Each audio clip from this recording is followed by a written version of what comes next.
নাপা তো প্যারাসিটামল জাতীয় ঔষধ। এটি গ্রহণের একটি পরিমাপ রয়েছে। একজন প্রাপ্তবয়স্ক মানুষ যার ওজন ৫৫ কেজির বেশি এবং যার বয়স ২৫ থেকে ৩০-এর মধ্যে, তার জন্য দিনে সর্বোচ্চ ৪ গ্রাম প্যারাসিটামল বা নাপা জাতীয় ট্যাবলেট সে খাবে।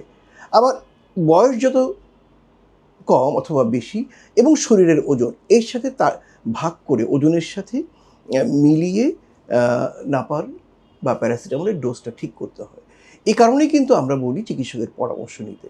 আমরা এমন দেখি যে যার ওজন ৪০ কেজি সে যে ডোজে নাপা খাচ্ছে সেটা তার জন্য অতিরিক্ত হয়ে যাচ্ছে। আবার একজনের ওজন ৮০ কেজি, সে যে ডোজে প্যারাসিটামল খাচ্ছে তার জন্য সেটি কম হয়ে যাচ্ছে।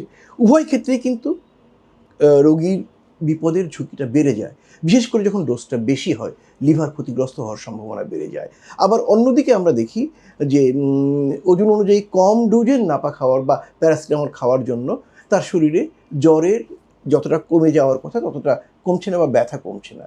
এ কারণেই ওষুধের ডোজটা বয়স, তার রোগের তীব্রতা, শরীরের ওজন সব কিছু মিলিয়েই নির্ধারণ করতে হয়। সিরাপ এবং ট্যাবলেট দুটো কিন্তু একই জিনিস, অর্থাৎ এর মধ্যে প্যারাসিটামল কত রয়েছে, যেমন ১ চামচ বা 5 ml নাপা সিরাপে বা প্যারাসিটামল সিরাপে ১২০ মিলিগ্রাম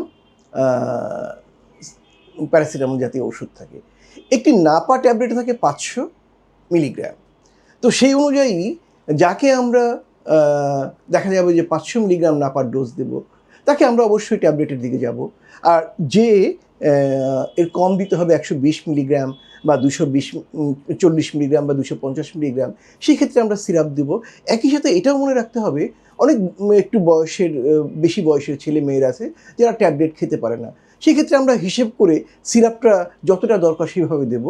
মূল কথা, সিরাপটা দেয়া হয় যারা ট্যাবলেট খেতে পারে না তাদের জন্য।